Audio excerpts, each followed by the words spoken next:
Avançando na nossa exposição no livro de Ruth, ainda no capítulo 2, gostaria de convidar os irmãos a abrirem suas Bíblias em Ruth 2. Hoje nós vamos fazer a meditação e a leitura dos versos 17 ao 19. Ruth 2, versículo 17 ao 19.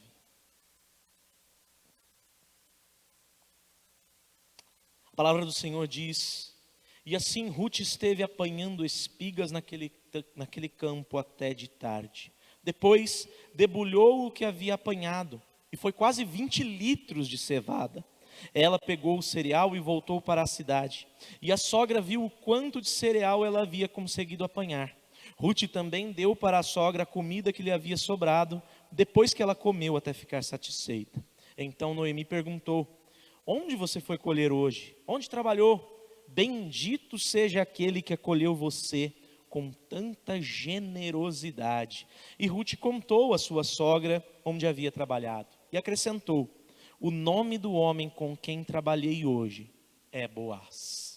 Senhor Deus e Pai, nós louvamos a Ti e agradecemos por termos diante de nós, diante dos nossos olhos a Tua palavra, em mais uma oportunidade. Te pedimos, Deus, fala conosco de um modo extraordinário, de uma maneira, meu Pai, que não haja espaço nesse momento para nenhuma distração, que não haja espaço neste momento para nada que venha nos desviar do foco, que é receber do Senhor a Tua vontade sobre as nossas vidas. No nome de Jesus, Pai, ilumina-nos a mente e o coração, para que compreendamos o Teu querer e a Tua vontade através do texto, outrora revelado a nós. Em nome de Jesus, amém. O título da mensagem de hoje é Ruth e a beleza da multiforme graça de Deus, graça recebida. Primeira parte, hoje a primeira parte da nossa fala sobre a graça recebida. E aqui nós estamos chegando à nossa sexta mensagem no livro de Ruth. A terceira neste capítulo 2. E agora nós já podemos facilmente retomar a consciência um grande fato que nós nunca deveríamos ter tirado dos nossos olhos em respeito à nossa relação com o nosso Deus. Não há nada mais belo, não há nada mais profundo que nós possamos receber em nossas vidas do que a graça de Deus. Primeiro, porque se nós olharmos para o nosso passado, para as palavras que antes nós falávamos, para os pensamentos que até então nós tínhamos, para as atitudes que nós tomávamos e até mesmo para as justificativas dessas infundadas atitudes, nós iremos verificar que tudo quanto nós já recebemos de Deus é muito mais do que nós podemos pensar ou imaginar.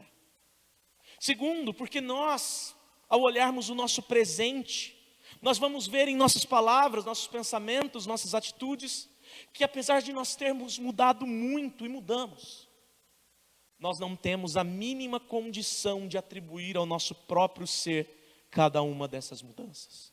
Não vem de nós, não é porque nós quisemos. Ou seja, antes nós não merecíamos nada de Deus, mas nós recebemos. Mas se formos olhar para a nossa vida hoje, em seguida, nós formos contemplar a grandiosidade dos atributos do Senhor, para tudo quanto Ele é em sua natureza, nós vamos identificar que nós, mesmo tendo mudado muito, ainda não merecemos nada. E mais, nós nunca mereceremos tudo o que nós temos recebido de Deus e ainda o que nós receberemos. Terceiro, porque dizer que a vida que nós vivemos hoje, nós já não a vivemos para a satisfação dos nossos interesses, mas sim para buscar a glória de Deus em cada uma das circunstâncias dela. Seja na nossa casa com nossos familiares, seja no nosso serviço, na nossa faculdade, na nossa escola. É algo totalmente contraditório à vontade que está na natureza de qualquer ser humano. O tal do crente é um bicho estranho, né? O crente é esquisito. É alguém que abre mão até mesmo dos seus próprios sonhos, dos seus próprios ideais para viver a vontade e a vida de outrem e para outrem. para viver para alguém que nós sabemos que está vivo, que vive, que reina, mas que nós não vemos, apesar de muitas vezes até nós o percebermos, nós o sentirmos. Eu vou além. O tal do crente, ele é tão estranho, ele é tão esquisito, que muitas vezes sem passar anos a fio, passando anos a fio, sem sentir a Deus, sem sequer perceber nada do que Deus está fazendo ao seu redor, envolto por uma cegueira que as mazelas do dia a dia lhe trazem. Apesar disso, o tal do crente, ele faz o quê?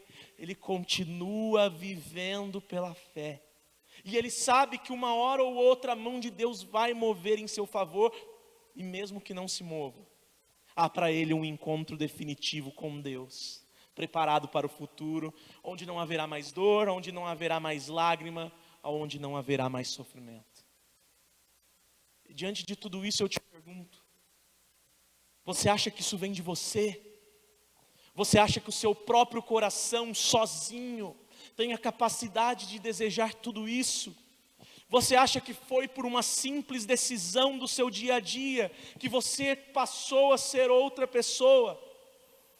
E se você disser que sim, eu já adianto que talvez eu tenha que pegar o meu telefone agora e ligar para o SAMU para te levar para um hospital psiquiátrico, porque você está louco.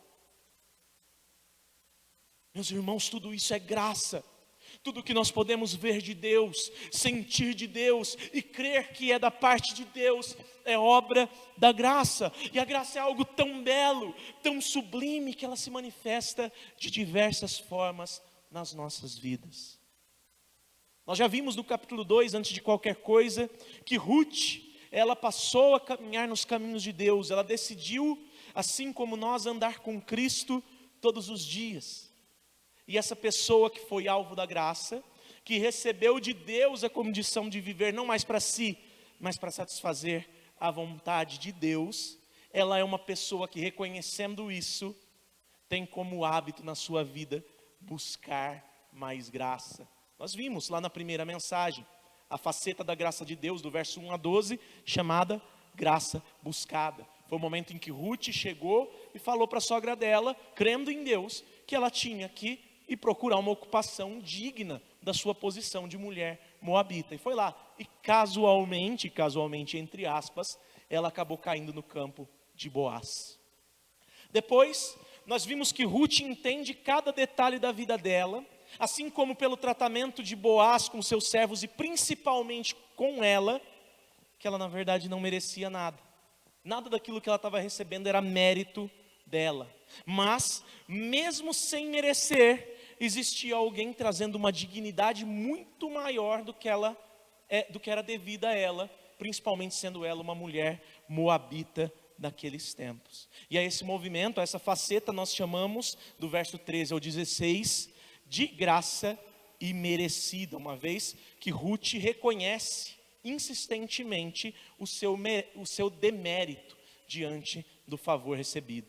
E por fim, nós chegamos à última porção do capítulo 2, que nós vamos dividir em duas mensagens, e aqui nós vemos que a mulher moabita, Ruth, apesar de reconhecer que continuava não merecendo coisa nenhuma, ela continua buscando graça e olhe mais, ela continua recebendo mais graça. Sendo que essa graça se demonstrou tão grandiosa, tão maravilhosa, que transformou até mesmo a amargurada sogra Noemi novamente em alguém com doçura, em alguém esperançosa de que novos tempos estariam perto de chegar. E a esse movimento, essa faceta da graça de Deus é o que nós hoje vamos tratar como graça recebida, hoje e a semana que vem. Assim, nós podemos resumir da seguinte forma: quem recebe graça e reconhece graça, busca mais graça. Quem busca mais graça, reconhece que não merece graça. E aquele que reconhece que não merece graça, recebe mais graça. E essa é a nossa natureza, e essa é a natureza da nossa vida com Deus. Essa é a natureza da nossa vida com Deus. Tudo que nós temos, tudo que nós somos e fazemos diante de Deus, nós o temos, somos e fazemos porque Deus é sobremaneira gracioso com cada um de nós. Tão gracioso que na sua graça, embora a nossa possibilidade de salvação já seja a condição mais grandiosa que existe, Ele não para por aí. Ele continua derramando favor sobre nós, para que nós continuemos todos os dias confirmando a nossa salvação. Ou seja, receber de Deus a salvação em Cristo é graça. Só que perseverar no caminho de Cristo também é graça. Essa é a tônica deste final do capítulo 2 aqui de Ruth. Ruth buscou graça, reconheceu que não merece graça, continuou recebendo de Deus graça e ensina para nós que todo o bem que vem até nós, antes de qualquer coisa, é proveniente de um favor de Deus. Assim, o que nós vamos ver aqui nessa última parte do capítulo 2 são uma série de características da graça recebida. Hoje, na primeira metade, nós vamos ver aqui estas características de uma graça que provém de Deus, e semana que vem nós vamos ver outras características. Por hoje, analisemos essa primeira parte do verso 17 ao 19, e a primeira das características que nós vemos no texto da graça que provém de Deus, é que a graça que provém de Deus é surpreendentemente abundante. A graça que provém de Deus, ela é surpreendentemente grandiosa, ela é surpreendentemente maravilhosa. Olha o texto no verso 17. E assim Ruth esteve apanhando espigas naquele campo até de tarde. Depois debulhou o que havia apanhado e foi quase 20 litros de cevada. O que nós vemos aqui neste versículo é uma preparação para uma mudança de cenário. Desde o verso 3 nós vemos que Ruth estava onde? Ruth, ela estava trabalhando no campo que pertencia a um homem chamado Boaz. E agora nós vemos Ruth finalizando o seu trabalho. Ela ficou apanhando espigas o dia todo no campo de Boaz, até que entardeceu, até que chegou o fim desse turno. Ou seja, apesar de todo o favor recebido, tendo consciência de que ela não merecia nada daquilo e de que tudo aquilo vinha de Deus, ela permaneceu com a mesma diligência que antes do encontro com o dono do campo. E essa primeira expressão aqui do verso 17 deve nos conduzir a uma séria e profunda reflexão. Essa expressão na qual diz que ela debulhou até de tarde, ela apanhou espigas até de tarde. Quantas vezes nós, mesmo sendo crentes fiéis, não buscamos a Deus somente na hora do aperto? E depois que passa o aperto, parece que como um passe de mágica, a nossa busca, ela arrefece, ela diminui. Antes de receber de Deus aquilo que nós precisávamos, eram horas de jejum, eram madrugadas em oração. E depois que recebemos, muitas vezes mal no culto a gente vem. É uma vez a cada 15 dias, uma vez por mês na ceia, já está bom. Nós dizemos para Deus e para o mundo, não precisa tudo isso. Já que tudo que eu recebo é pela graça, é favor, Deus faria de qualquer jeito. Porque Deus é amor, a gente passa a ter esse entendimento muitas vezes. E é verdade. Muitas vezes, sim, Deus atenderia as nossas orações, mesmo que a nossa busca não fosse tão intensa. Muitas vezes Deus nos favoreceria, mesmo se tão e simplesmente uma única vez nós abríssemos a boca com fé para clamar diante dele sobre aquilo que nós precisamos. E esse pensamento, meus irmãos, é um grande perigo para a fé cristã. Um grande perigo porque nós podemos caminhar uma vida toda diante de Deus somente se Deus nos capacitar para isso. Se Deus não tivesse estendido a sua mão para nós um dia, não nos tivesse colocado o seu Espírito Santo para morar em nós, a certeza é que nós ainda estaríamos mortos em nossos delitos e pecados, dos quais nós vivíamos antes, e aos quais vivem presos aqueles que vivem seguindo o curso deste mundo. Buscar com diligência a Deus, somente até o tempo em que a bênção chegar, Preste atenção nisso, é a maior tolice que um cristão pode fazer. Porque Deus não recompensa o nosso esforço com bênçãos por causa do nosso esforço. Deus recompensa o nosso esforço com bênçãos porque Ele é um Deus que abençoa. Porque Ele é um Deus galardoador daqueles que o buscam. A Bíblia vai nos dizer que sem fé é impossível agradar a Deus, pois quem se aproxima de Deus precisa crer que Ele existe e que Ele é galardoador daqueles que o buscam. Por isso, queridos, diante da diligência de Ruth, mesmo após um favorecimento grandioso de Deus a ela, nós precisamos entender que a busca a Deus na vida de um crente não deve se limitar a algo que nós queremos receber de Deus. Ao contrário, a nossa busca por Deus, a nossa busca ao Senhor deve ser algo constante. Porque para nós que somos crentes deve ser um prazer, deve ser um privilégio o fato de Deus permitir que nós nos ajoelhemos diante dEle, que nós falemos com Ele, que nós conversemos com Ele como um filho conversa livremente com o Pai. Sobre isso ainda tem outra situação. Muitas vezes nós até questionamos a Deus quando ouvimos o testemunho de uma pessoa que foi má a vida toda e que no leito de morte disse arrepender diante de Deus e aceita Jesus. E aí nós falamos para Deus: ai Deus, mas assim é muito fácil. Por que eu oro? Por que eu jejuo? Por que eu tenho que continuar buscando a vida toda?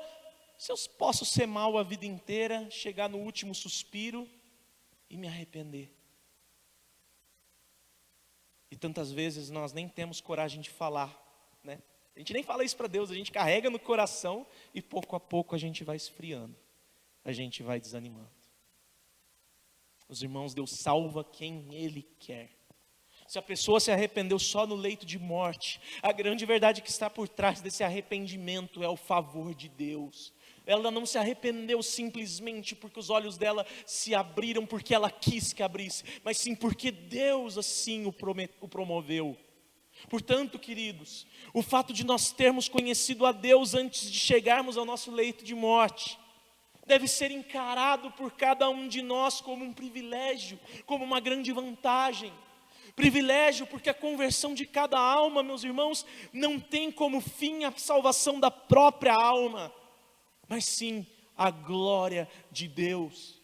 E quanto mais tempo nós tivermos diante de Deus aqui neste mundo caído, tendo consciência de quem Ele é, do que Ele fez e de quem nós somos, muito maior será a chance de nós o servirmos em gratidão a tudo quanto Ele fez em nosso favor. A outra situação ainda, quantas vezes nós até nos convertemos, nós somos fervorosos e nós passamos anos a fio servindo e trabalhando e ajudando na igreja, e aí chega num ponto, num dia, depois de tantos anos, a liderança só olha para nós com olhos de cobrança. Isso pode acontecer. A liderança não olha para nós com olhos de gratidão, e a gente desmotiva, porque no nosso coração humano, nós achamos que nós precisávamos receber dos homens aquilo que o nosso esforço merece, reconhecimento. E a verdade é a seguinte, meus irmãos, nós precisamos aprender a enxergar a grandeza de Deus, a grandeza da graça de Deus, na pessoa de Deus, não na bondade dos homens. Nós precisamos entender que tudo que nós vivemos em Deus e recebemos de Deus e até mesmo fazemos para Deus, antes de qualquer coisa, é um favor. Nós não merecemos. E que esse favor é muito maior do que nós podemos calcular, porque a grandiosidade de Deus em cada um dos seus atributos, ela é incalculável. Ruth, ela enxerga o tamanho da bondade de Deus, ela reconhece que ela não tem mérito naquela bondade, mas ela não se conforma, ela não se acomoda achando que estava bom, achando que era suficiente. Ela continua querendo mais daquilo que Deus tinha para ela indo até o tempo que representava o limite dos seus esforços necessários, o fim da tarde. E aí o que acontece? Quando ela para finalizar o serviço dela, debulhando as espigas que ela colhera, que eram daquelas que caíam no chão acidentalmente, se os irmãos puderem lembrar, mas que também eram daquelas que os servos de Boaz deixavam cair de propósito no chão, só para Ruth recolher. O que acontece?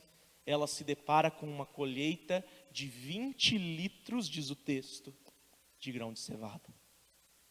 E eu não sei dizer se 20 litros de grão de cevada é muito ou é pouco. Eu não sei quanto que é isso. Mas o texto vai nos mostrar no versículo seguinte, que era uma quantia significativa, que era uma quantia importante.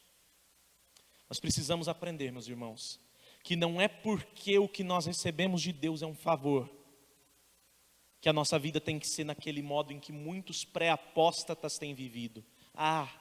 Só agradecer. Já viu aquele que posta fotinho na igreja lá? Só agradecer? Tenho observado, isso é ruim. Nós precisamos sim agradecer, porque Deus fez e todos os dias faz muito por cada um de nós. Mas nós precisamos aprender que nem que um dia nós venhamos a ter todo o conhecimento de Deus que se pode ter no mundo, nós vamos conseguir chegar ao conhecimento da plenitude da glória dele. Nem que a gente conheça Deus tão profundamente, a gente vai chegar ao máximo do conhecimento de Deus que a gente pode chegar. Essa glória um dia vai ser revelada e todos vão conhecer. Só que um dia não mais por graça, mas por imposição e para juízo ao descrente. Se Deus fez algo muito grande por você, e você sabe disso, aprenda, querido. Isso não foi nada. Toda a graça proveniente de Deus é muito maior do que nós podemos enxergar. Que dirá a graça dele ter perdoado todos os nossos pecados, derramando toda a sua ira que nós merecíamos em um só homem, seu único Filho, Jesus Cristo, nosso Senhor. Primeira característica, a graça que provém de Deus, ela é abundante. Segunda característica, a graça que provém de Deus cobre além das nossas necessidades. Olha o verso 18. A graça que provém de Deus cobre além das nossas necessidades. Ela pegou o cereal e voltou para a cidade. E a sogra viu o quanto de cereal ela havia conseguido apanhar. Preste atenção aqui. Ruth também deu para a sogra a comida que lhe havia sobrado, depois que ela comeu até ficar satisfeita. No meio-dia lá, quando Ruth parou para descansar, Boaz chamou ela para comer, para se assentar na mesa. E o texto diz lá no verso 14 que Ruth comeu grãos tostados de cereais que Boaz deu para ela, que ela ficou satisfeita e que ainda sobrou. E aqui no versículo 18 a tônica é a mesma. O fruto do trabalho de Ruth, por mais que ela não merecesse, rendeu excedentes. Além dos 20 litros de cevada que Ruth trouxera para casa, Noemi também recebeu em suas mãos grãos tostados que Boaz tinha dado a Moabita na hora do almoço, que tinham sobrado. Ou seja, mesmo que Noemi estivesse indiferente até então ao favor de Deus, mesmo que Noemi estivesse amargurada de espírito, a diligência com a qual Ruth se dispôs a continuar buscando o favor de Deus, refletiu na sua sogra. Noemi não era uma descrente. Noemi conhecia Deus. Noemi era uma cidadã da aliança, apesar de estar sofrendo as consequências da má escolha de Elimeleque, seu falecido marido. E diante disso, no momento em que Noemi vê tudo quanto Deus estava fazendo em favor de Ruth, uma simples moabita, alguém que não fazia parte da aliança, Noemi tem a sua consciência recobrada sobre quem Deus é. E Deus é aquele que tem o direito, queridos, de agora, se Ele quiser, abrir esse chão e romper e nos mandar diretamente para o inferno. Mas Deus é aquele que não fará isso, uma vez que Ele já providenciou alguém para expiar a ira que nós merecemos. Alguém perfeito, alguém que não merecia a ira, recebeu sobre si toda a ira que nós, miseráveis pecadores, merecíamos e merecemos até hoje receber da parte de Deus. Assim como para Ruth seria suficiente comer uns grãos tostados da mesa de Boaz, para nós talvez fosse mais que suficiente que Deus enviasse Jesus para morrer e que nós tivéssemos simplesmente o perdão dos nossos pecados. Só que nós sabemos muito bem que a obra de Deus não parou por aí. Não, foi além. Da mesma forma como Ruth recebeu de Boaz comida além do necessário, o que Deus fez? Deus ressuscitou Jesus dentre os mortos, para que Ele fosse o primogênito de muitos irmãos. Deus deu a condição de, pela ressurreição de Jesus, nós sermos feitos seus filhos. Deus declarou sobre cada um de nós uma justiça que não nos pertence, mas que pertencia somente a Cristo, para que um dia, assim como Jesus, nós pudéssemos ressuscitar como Ele, em corpos glorificados como o dele, para viver com Ele por toda a eternidade, sem dor, sem lágrima, sem sofrimento. Você acha que Deus fez muito ao te perdoar? Ele não só te perdoou, mas Ele te livrou das amarras do pecado. E mais, Ele não só te livrou das amarras do pecado, mas Ele criou todas as condições para que você pudesse viver com Ele por toda a eternidade, sem nenhuma presença mais de pecado. E essa é a nossa bendita esperança, e isso é graça. Ruth almoçou, ficou satisfeita, sobrou comida do almoço, e ela foi lá, continuou colhendo, levou 20 litros de cevada para casa, e mais comida que sobrou. Qual o resultado disso? Noemi novamente pôde enxergar a bondade de Deus. E aqui eu gostaria de traçar uma aplicação. Talvez você tenha um cônjuge descrente. Talvez você tenha pais que não conheçam a Deus. Talvez você tenha parentes ou amigos queridos com quem você conviva, que são ímpios. E a mensagem de Deus para você nesta noite é a seguinte: não desista deles. Noemi somente voltou a enxergar a bondade de Deus mediante a grandiosa graça recebida por sua nora moabita, que pôde ser reconhecida somente após a diligência do seu trabalho. Portanto, querido, não meça esforços em orar por essa pessoa. Não se sinta fadigado ao jejuar intensamente por esse ente querido. Pode ser que seu cônjuge enxergue a Deus pelo seu bom procedimento. Pode ser que seus pais se convertam a Cristo mediante a percepção de que o amor de Deus sobre você está respingando em forma de mais amor sobre ele. Pode ser que seus parentes ou amigos queridos se rendam ao Senhor porque conseguem ver algo diferente em ti. Portanto, não desista dos seus.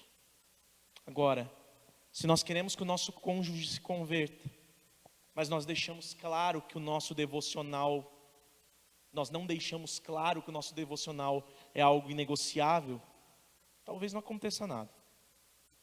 Se nós queremos que nossos pais se rendam a Cristo, mas nós não nos posicionamos quanto à importância do culto, é muito possível que não aconteça nada. Se nós temos um amigo, um parente ímpio, mas nós não deixamos muito claro a eles que o nosso comportamento é diferente do deles, sinto muito, tudo continuará como está. Você tem um filho afastado, você quer que ele volte a Cristo? Aí eu te pergunto, para ele é normal ver você faltar ao culto? Ele vê que para você está tudo bem um dia não ir, porque o dia a dia cansa? Você dá a impressão a ele de que um culto é só um culto, que Deus perdoa se você faltar um dia. Então eu digo com todo o amor no coração, pode ser, e Deus tenha misericórdia de nós. Pode ser que você esteja conduzindo seu filho direto para o inferno. E eu sei que criar filhos não é fácil. Meu filho ainda não nasceu e eu já sei que é difícil. Só que eu também sei que é algo maravilhoso. E eu também sei de outro algo maravilhoso. Algo que com certeza você também sabe. Deus é maior que tudo. Deus é o Senhor de todas as coisas. Se nós amamos a um filho com a totalidade das nossas forças, nós vamos querer fazer de tudo para que esse filho vá morar no céu. E eu sei que cada um é responsável diante de Deus pelo mal que faz. Não nego isso. Também sei que tanto o querer quanto o efetuar vem de Deus, segundo o propósito dele. Está na Bíblia. Só que eu sei que Deus me fez povo dele com uma finalidade: anunciar as maravilhosas virtudes dele. Eu sou sal da terra, eu sou luz do mundo. E se assim eu sou, o meu maior interesse é que Deus alcance de forma salvífica todos aqueles que estão do meu lado. E ter uma vida cristã fiel é o máximo, querido, que você pode fazer para demonstrar ao seu filho que o caminho de Deus vale a pena, porque é o caminho que produz frutos para a eternidade, que nos faz produzir frutos para a eternidade. Se achegue a Deus, meu querido. E se Deus quiser, Ele se achegará aos seus antes que você imagina.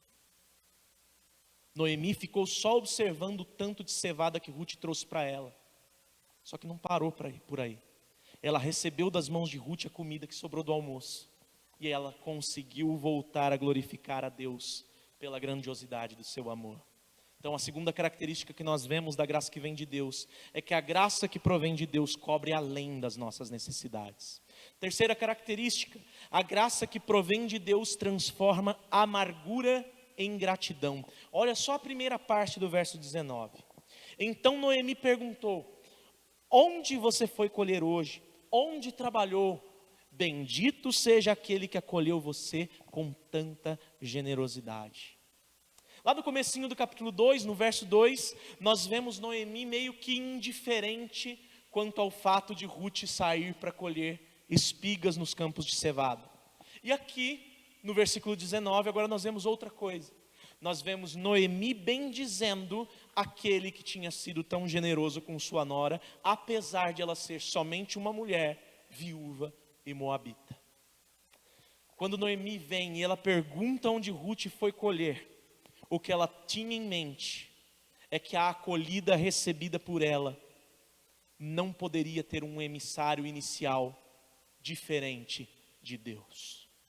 Noemi, que boa parte da vida viveu naquele contexto, ela sabia como era uma colheita de cevada em Israel, e possivelmente ela sabia das durezas de uma mulher estrangeira e viúva participar dessa colheita.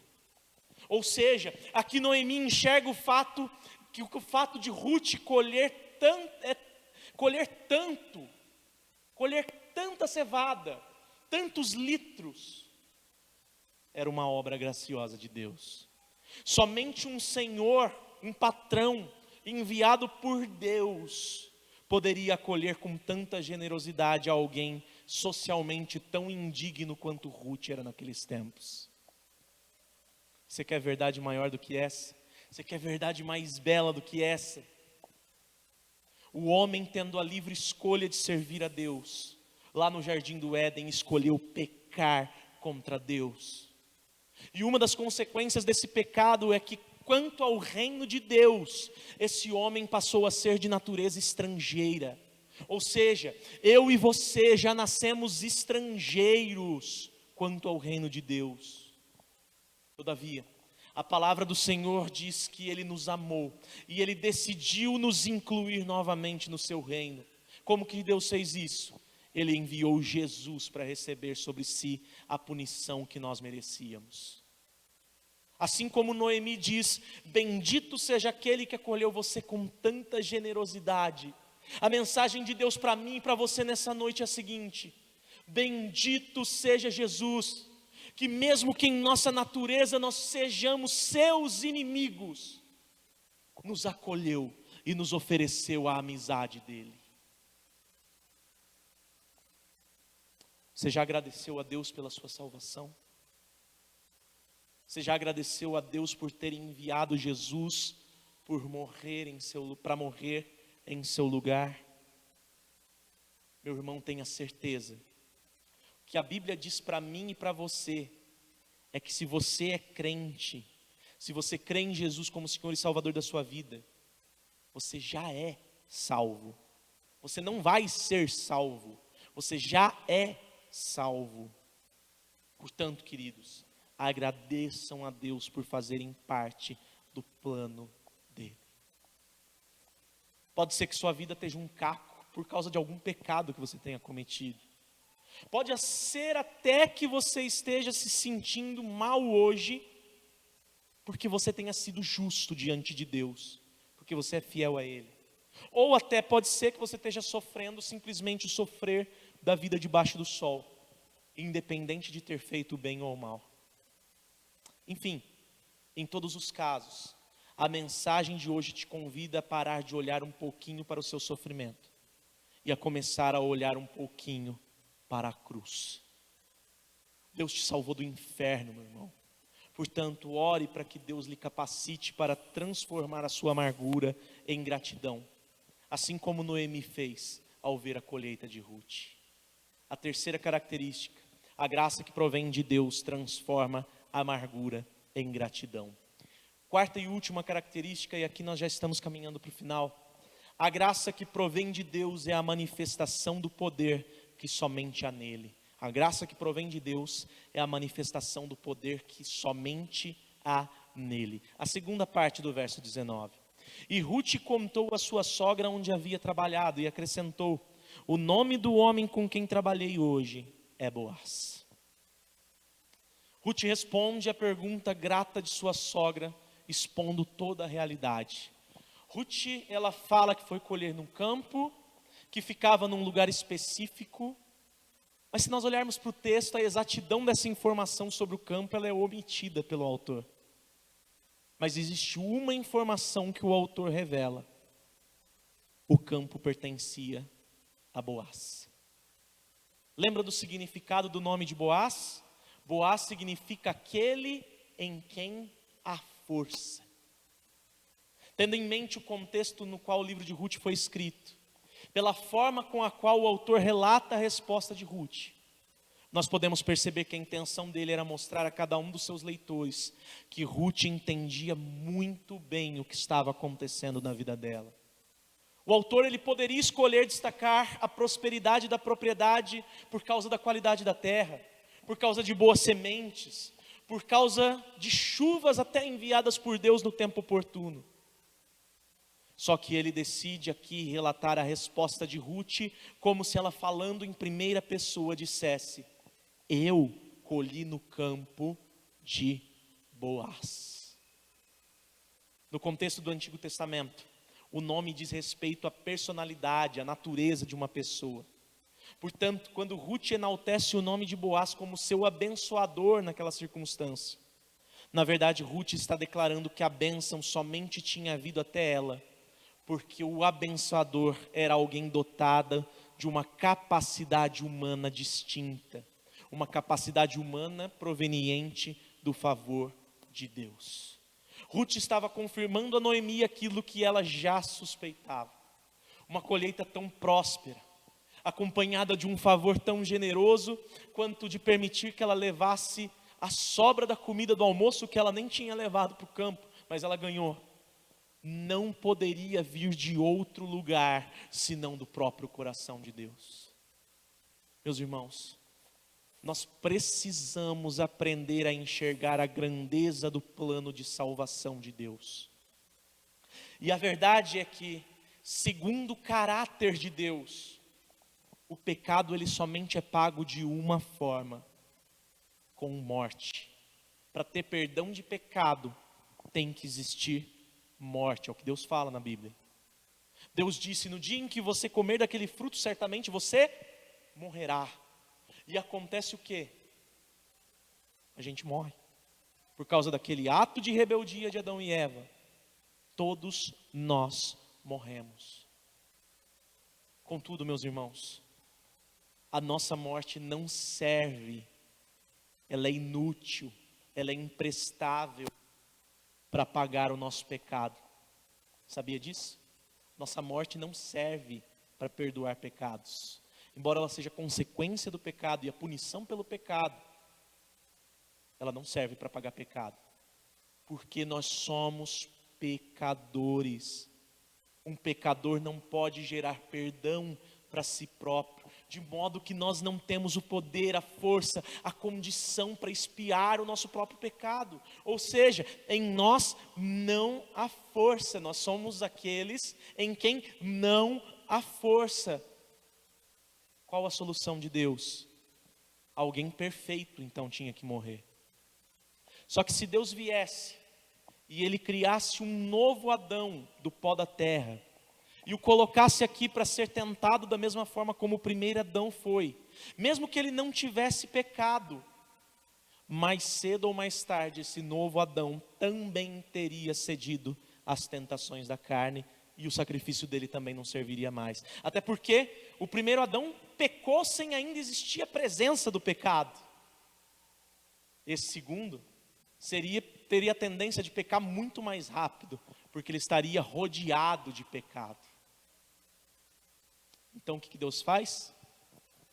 Ele envia o seu filho, como Deus perfeito, para nascer da virgem também como um homem perfeito, para ser o sacrifício que nos traz a paz. E como isso é lindo, como o plano de Deus é perfeito, de modo que se nós estamos hoje aqui, vivos, perseverantes, é porque um dia Deus nos trouxe para este lindo campo chamado igreja, do qual o proprietário é ninguém menos do que aquele em quem realmente há força, Jesus Cristo, nosso Senhor. Há poder no nome de Jesus, diz a palavra de Deus, ou seja, há poder na pessoa de Jesus Cristo. Jesus é verdadeiramente Boaz, aquele em quem há força. Só podemos ser salvos, meus irmãos, porque alguém como Jesus é o nosso Salvador. Se fosse qualquer outro, nós ainda estaríamos com sérios problemas diante de Deus. Da mesma forma como em qualquer outro campo, por melhor que fosse o dono, Ruth não receberia o mesmo tratamento que ela recebera no campo de Boaz. Nós também não teríamos a menor da esperança se não tivéssemos reconhecido a Jesus como nosso único e suficiente Salvador. Portanto, se você ainda não crê em Cristo de fato, eu apelo para que você creia, para que você o receba na sua vida, para que você se arrependa do seu pecado, para que você receba Jesus como seu Senhor e Salvador. Ainda há tempo, ainda há vida. Pode ser que amanhã não haja. E acontecerá então, se não houver e você não crer, que se você não estiver em Cristo, você terá uma desagradável surpresa. Creia em Cristo. Creia, porque a Bíblia nos diz que se você confessar com sua boca que Jesus é o Senhor, e crer no seu coração que Deus o ressuscitou dentre os mortos, você será salvo. Só isso. Venha para Jesus hoje mesmo. Entregue sua vida a Ele hoje. Assim como Ruth, que insistentemente é relatada pelo autor do livro como uma mulher moabita, desconsiderou o seu passado de pecado e decidiu-se a chegar a Deus. Decida hoje mesmo abandonar todo o mal que até hoje você faz e lançá-lo em forma de arrependimento aos pés da cruz na qual Cristo te salvou. Agora, se você já crê, querido, e eu acredito que nós aqui sejamos crentes, se você já crê que a confiança da sua vida continue em Jesus. Jesus é o caminho, a verdade e a vida, e ninguém se achega ao Pai senão por Ele. Ele é a única esperança, Ele é o único que tem poder para te salvar. E esse que tem poder para salvar é aquele que diz em Mateus 24, que aquele que perseverar até o fim, esse será salvo. Quarta característica, a graça que provém de Deus é a manifestação do poder que somente há nele. Para concluir essa primeira mensagem sobre a faceta da graça recebida, eu quero convidar os irmãos a olharem para suas próprias vidas. Será que você realmente merece o que Deus fez por você? Será que Ele decidiu te salvar porque Ele viu alguma coisa em ti? A grande verdade é que não há nada em nós que possa ser oferecido a Deus para comprar o seu favor. Todavia, apesar disso, Ele espera que cada um de nós, a nós mesmos, nos ofereçamos, nos apresentemos a Ele como uma oferta de aroma agradável. Como que a gente faz isso? Essa oferta, ela só vai prestar diante de Deus, essa oferta de nós mesmos, se é que nós podemos dizer assim, né? De prestar.